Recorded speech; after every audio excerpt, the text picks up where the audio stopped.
ایک اور چیز دیکھنے کے لیے جو بہت کم لوگوں میں میرا خیال ہے کہ اوپر غور کیا کہ جب کبھی اسلام ایک روحانی پہلو کے طور پر پیش کیا گیا ہے اور اس قسم کی تحریک چلائی گئی روحانی اور اسلامی تو کامیاب ہوئی، جب کبھی سیاسی پہلو کے طور پر لوگوں نے چلانا شروع کیا تو کوئی کامیابی نہیں ہوئی۔ یہ کیوں؟ یہ تو ایک تاریخی واقعہ ہے، میں نے اپنی طرف سے تو نہیں لکھا۔ جو آپ پوری تاریخ کو دیکھیے سوائے چند کے جس میں چند سال تک ضرور کچھ کامیابی ہوئی، لیکن اس نے بھی کامیابی اصل میں روحانیت ہی کی بنا پر ہوئی، نہ کہ اس کی سیاست کی وجہ سے۔ لیکن زیادہ تر جو بزرگان دین قائم کرتے ہیں جنہوں نے تبلیغ کا کام کیا، ان کی تحریکیں کامیاب ہوئیں، ابھی تک چل رہی ہیں، اور یہ سیاسی تحریکیں ہوتی ہیں وہ وقتی ہوتی ہیں اور زیادہ تر ناکام ہوتی ہیں، کامیاب کیوں نہیں ہوتی ہیں؟ میں تو یہی نتیجہ اخذ کرتا ہوں کہ اللہ تعالیٰ نہیں چاہتا کہ اسلام جو ہے محض ایک سیاسی پہلو کی شکل میں پیش کیا جائے، بلکہ اللہ تعالیٰ یہ چاہتا ہے کہ روحانی تحریک کی شکل میں پیش کیا جائے۔ اسلام کو صرف ظاہری اور مادی تحریک کے طور پر پیش کرنا یہ تو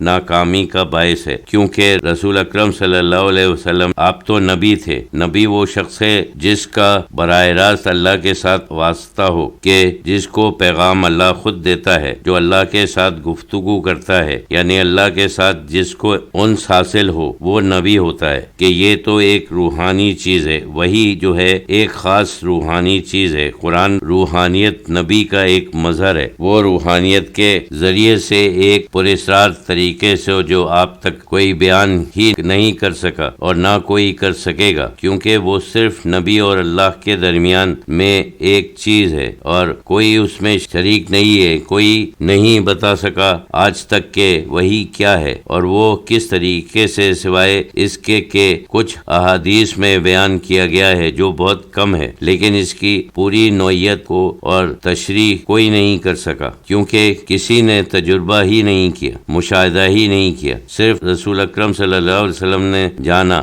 اس کو، یہ کہ ایک خاص روحانی چیز ہے۔ اسلام کی بنیاد جو ہے وہ روحانیت کے اوپر ہے، اور پھر اگر قرآن کو پڑھو تو معلوم ہوتا ہے کہ یہ سب روحانیت ہی روحانیت ہے۔ اللہ کا ہر وقت دل میں خیال اور تصور رکھنا، اور پھر چاروں طرف اسی کی آیات اور نشانیاں دیکھنا، اب پھر اسی کے بتائے ہوئے اخلاقی اصولوں کے اوپر چلنا، اور دنیا کو ایک حقیر چیز سمجھنا اور آخرت کو اہم چیز سمجھنا، یہ اسلام ہے۔ اور باقی یہ نظام جو پیدا ہوتا ہے اس کے تحت وہ بھی ہے، لیکن وہ تو اسی کی پیداوار ہے، وہ تو سمجھو اس کا چہرہ ہے، ظاہری اصل چیز جو ہے وہ اندر ہے۔ اب یہ سمجھنا کہ مارکسزم کے مقابلے میں ہم اسلام کو پیش کرتے ہیں، مارکسزم ایک اقتصادی نظام ہے تو ہمارا اقتصادی نظام اس سے بہتر ہے، تو یہ تو اسلام کو اتنی نیچے سطح کے اوپر لانا کہ مارکسزم کے برابر کرتے ہو، یہ تو محض ایک اقتصادی کچھ نظریات ہیں۔ اب اس کا تو کوئی مقابلہ ہی نہیں ہے اسلام سے، اور اسلام جو ہے وہ تو ایک روحانی اور اخلاقی وحی ہے کہ جو اللہ کی طرف سے آئی ہے۔ یہ بھی تو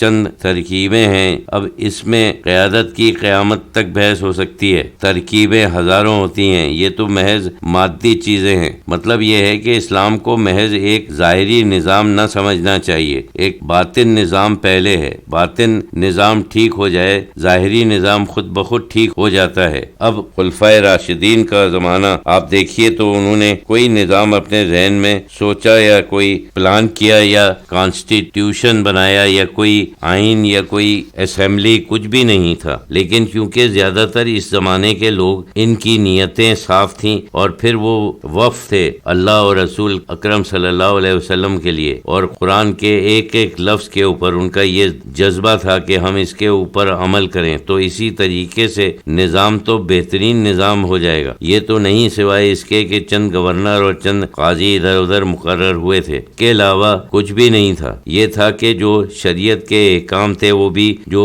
صرف قرآن میں تھے، اور رسول اللہ صلی اللہ علیہ وسلم جو کچھ فرمایا، مشہور حدیث ہے، اسی کے اوپر لمبی چوڑی کتابیں فقہ کی بھی نہیں تھیں کہ جس میں ہر تفصیل ہے، زیادہ تر وہ خود ہی فیصلہ کرتے تھے، بعد میں لوگوں نے ان کی تدوین کی۔ مطلب یہ ہے کہ وہ تو انسان تھے، اسلامی انسان تھے، وہ نظام تو نہیں تھے۔ حضرت علی کرم اللہ وجہہ کے زمانے میں خانہ جنگی ہوئی تھی، تو روایت ہے کہ کسی نے آپ سے پوچھا کہ پہلے خلفائے راشدین میں تو بڑے فتوحات وغیرہ ہوئیں، آپ کے زمانے میں خانہ جنگی زیادہ ہے، تو آپ نے فرمایا کہ ان کے مشیر ہم تھے اور میرے مشیر تم لوگ ہو۔ اشارہ یہ ہے کہ کیا انسان ہی ہے؟ اس زمانے میں انسان اور تھا، اب اس زمانے میں انسان اور ہیں۔ اکثر بڑے بڑے صحابہ گزر چکے تھے یا اتنے بوڑھے ہو چکے تھے کہ وہ کنارہ کش ہو چکے تھے۔ مطلب یہ ہے کہ انسان ہو تو نظام بنتا ہے، لیکن انسان ہی نہیں ہے تو کیا نظام بنے؟